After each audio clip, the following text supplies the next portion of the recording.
Welcome back Nadreen. Shahzad Chaudhry sahab, is it possible कि ये कुछ जो मईशत की सूरत हाल है इसमें प्राइम मिनिस्टर एक उम्मीद दिला रहे हैं कि महंगाई के इस वक्त के हालात, कुछ आलमी चीज़ें जो हैं वो अशारिये ऊपर नीचे हुए हैं, आलमी सतह पे महंगाई बढ़ी है, पेट्रोलियम मसनूआत हों या किराए हों या दीगर, इवन तो कंटेनर्स का किराया बहुत ज़्यादा बढ़ गया है, फिर कीमतें कमोडिटीज़ की बढ़ गई पूरी दुनिया में, ये वो इम्पैक्ट है और उनके बकौल ये ख़त्म हो जाएगा कि सप्लाई चेन बहुत इफेक्ट हुई है।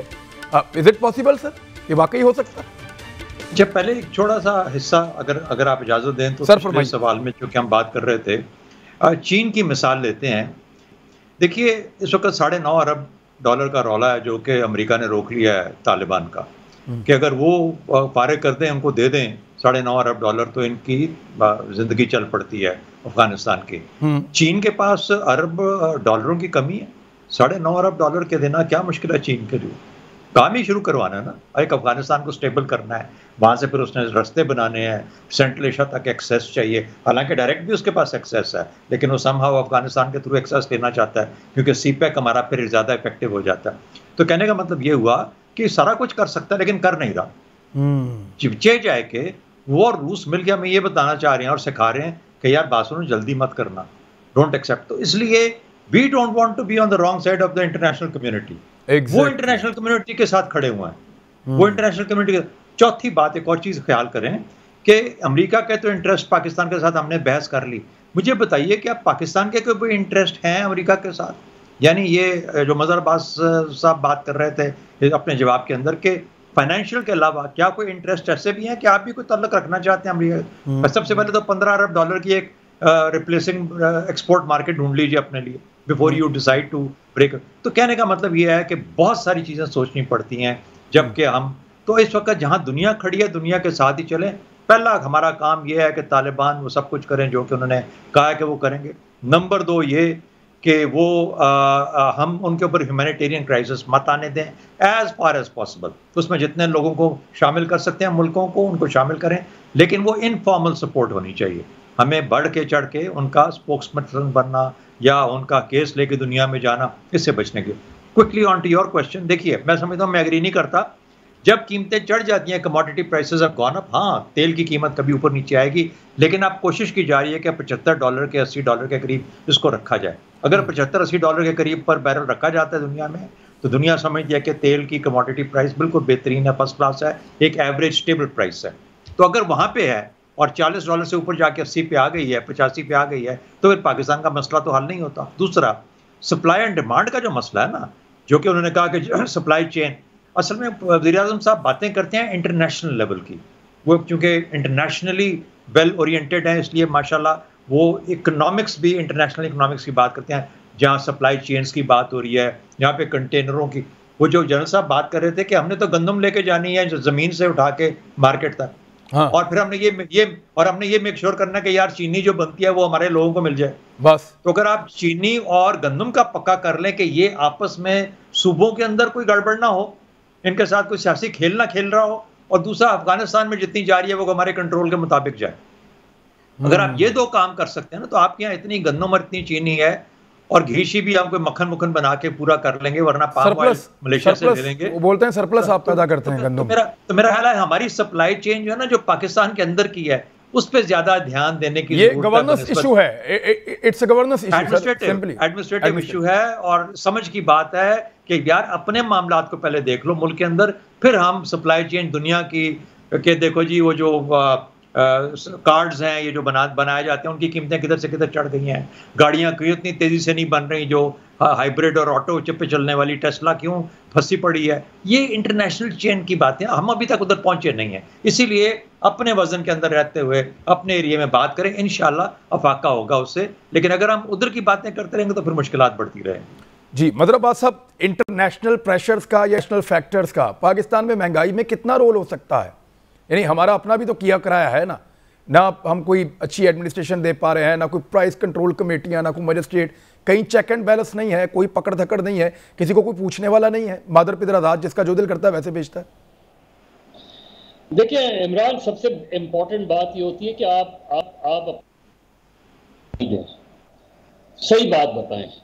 ये जो हमारा तरीका है ना, नहीं ये सब ठीक हो जाएगा, नहीं होता ठीक। मुझे बताएं कि कितनी कितनी कीमतें जो हैं जो बड़ी हैं वो नीचे आई हैं जब पेट्रोल की प्राइस नहीं आती नीचे। दवाओं की कीमतें लोगों की रीच से बाहर हो गई। एग्जैक्टली।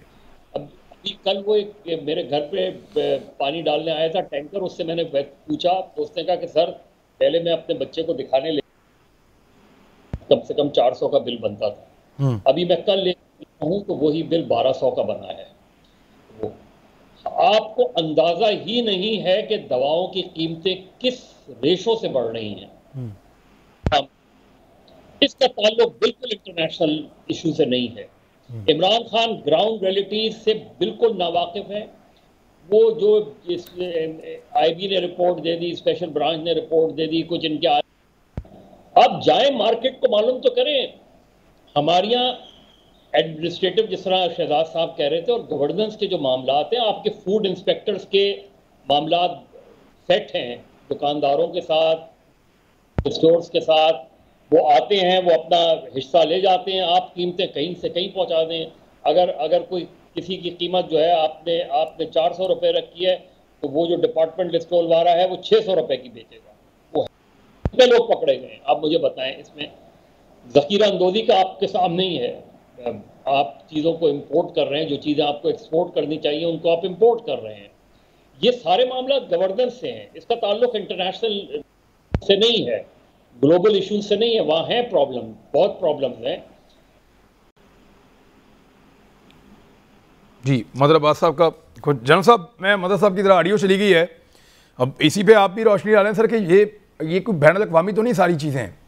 देखें घी की प्राइस तो आप कह सकते हैं कि चलें बाहर से हम सारा का सारा लेते हैं, लेकिन सर यहाँ पे लोकली प्रोड्यूस होने वाली बेशुमार चीज़ों की कीमतें ऊपर चले जाना, फिर माफियाज का बीच में मुतहरिक हो जाना, यहाँ गवर्नमेंट की रिस्पॉन्सिबिलिटी तो बनती है, तो ये कहकर जान तो नहीं छुड़ाई जा सकती सर। नहीं, इशू तो यही है ना कि जो सब ये बात कर रहे हैं, इस बात पे तो हम तीनों मुत्तफिक हैं कि जो प्राइम मिनिस्टर साहब की बातचीत लगती तो बहुत अच्छी है और हम उस तरह सोचना भी चाहते हैं, लेकिन ग्राउंड रियलिटीज उससे मैच नहीं करती। ये मेडिसिन की बात कर रहे थे मजहर, अभी हकीकत ये है, आप देखिए कि मेडिसिन को जिस तरीके से एक्सप्लॉइट हो रहा है, ये सारा ये भी एक माफिया है जिसके खिलाफ कुछ लोगों ने आवाज़, मेरे एक दोस्त हैं उन्होंने खुद दी, फॉर्म है उनका, उन्होंने खुद वॉलंटियर किया था कि मुझे लेके जाए, मैं बताता हूँ हमारे साथ हो क्या रहा है। वो हम उसको बात करने को तैयार नहीं है। उसमें हम चीनी के बारे में जितनी आपके कमीशन बने, रिपोर्ट्स हैं, क्या हुआ उसका? गंदम के बारे में, आटे के बारे में जो बना, क्या हुआ इसका? देखिए तेल की कीमत बढ़ी है, गैस की कीमतें बढ़ रही हैं इंटरनेशनली, वो हमारे लिए पाकिस्तान की एक बर्डन है, बट अगर वो एक लेवल पर स्टेबलाइज हो जाती हैं तो वो पाकिस्तान उसको शायद हैंडल करने काबिल हो जाएगा। लेकिन उसके मुताबिक जो बाकी चीज़ों की अब कीमतें बढ़ाते जा रहे हैं, the cost of living for an average Pakistani if it continues जिस तरीके से बढ़ रही है, बढ़ती जाएगी उससे, और उसकी आमदनी उसकी बढ़ेगी नहीं उसके मुकाबले में, तो अल्टीमेट रिजल्ट तो बड़े सामने है ना। इसका तनख्वाहदार तबका, स्पेशली वो 25% लोग जो तनख्वाहदार हैं, जो शहरों में रहते हैं, वो ज्यादा इफेक्ट हो रहे हैं। जी, शहरों में रहते हैं वो, और ये जो आम आपका जो मजदूरी कर रहा है वो तबका, एक अच्छा, एक तो ये है। दूसरी तरफ एक और खूबसूरत तस्वीर आप देख लीजिए, पाकिस्तान में जो गाड़ियां बन रही हैं, कोई गाड़ी आप पैसे जमा कराएं आपको इमीडिएटली नहीं मिलती, 6-6, 7-7, 8 महीने के बुकिंग हुई है उनकी। उन्होंने अपनी प्रोडक्शन थोड़ी कम जरूर कर दी है, कीमतें उन्होंने इतनी ज़्यादा बढ़ा दी हैं। पाकिस्तान की सड़कों पे आप गाड़ियों की तादाद देखें तो आप रोज के हिसाब से बेसाब बढ़ रही है उसमें, और क्वालिटी भी देखें, जरा क्वालिटी भी देखें, गुर्बत का कोई इफेक्ट, क्वालिटी तो बड़ा ही गरक कर दिया ना। ये हमने खुद जानबूझ के इसमें, और तमाम हुकूमतें इसमें शामिल है इस गुनाह में। जन साहब गाड़ी को मैं आपको बिल्कुल एक सच्ची बात, मेरे फादर गाड़ी में जा रहे थे, भैंस ने गुजरते हुए दुम मारी है और वो गाड़ी में डेंट पड़ा हुआ है सर, और ये बड़ी अच्छी नई गाड़ी है बिल्कुल, ये तो भैंस ने सिर्फ गुजरते हुए दुम मारी है, मैं आपको दिखा सकता हूं, उसके अंदर डेंट पड़ा हुआ है गाड़ी में। ये कौन सी गाड़ी है सर? देखिए ये तो जब ये देखिए जो शुरू में जो गाड़ियों के बनने की आई थी वगैरह, तो एक खास एक मंसूबा था उसके तहत, उसको किसी ने फॉलो नहीं किया। उसके ऊपर उसमें जो डिलिनेशन होनी थी वो क्या हो रहा है उसमें, जो छोटी छोटी चीज़ें जो बिल्कुल नाकारा है वो पाकिस्तान से बनवा के बाकी सारी चीज़ें वही आपको दे, वही स्पेसिफिकेशन की गाड़ी जो पाकिस्तान में सिर्फ टॉप ऑफ द लाइन है, दुनिया में उसको कोई कबूल करने को तैयार नहीं है, चाहे वो है, चाहे वो है, चाहे दूसरी सारी गाड़ी।